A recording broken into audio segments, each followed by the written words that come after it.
when you look at the institutions as written down by the set of rules and regulations, China looks really dysfunctional.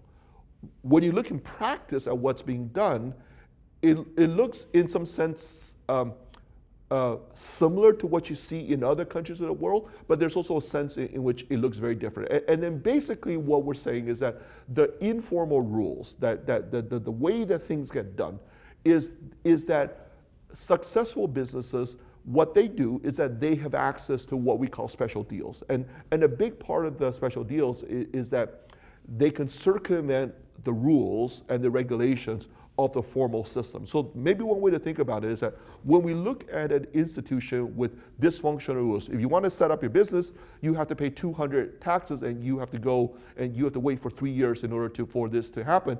The answer that we typically give is that, well, you change these rules so that nobody has to go through this.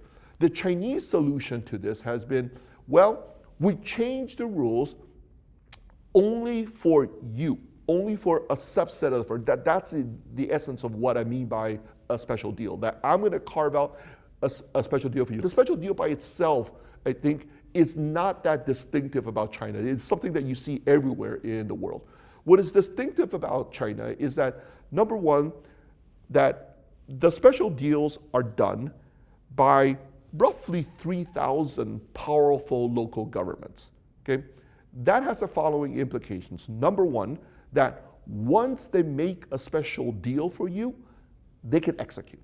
They can follow through. They can follow. So think about it as the use of a Leninist Communist Party, and you have to understand the structure of the Communist Party to know what I mean by the word Leninist. That it's a party apparatus with a tremendous administrative capacity, and what's been distinctive about China in the last 30 years is that this tremendous administrative capacity of the Communist Party state is being used to pursue.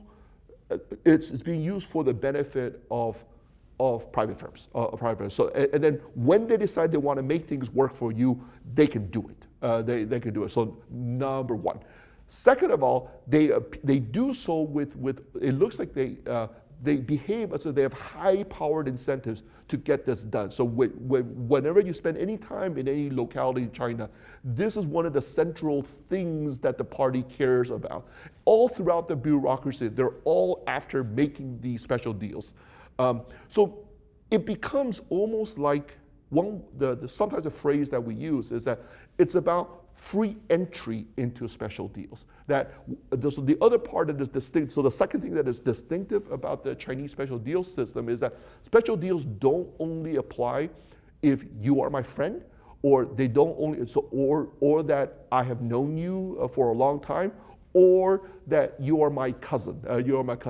What is really distinctive about special deals is that almost anybody can get access to the special deal. You need to have a business, you need to have an idea, and if the idea has potential, you can almost always get a special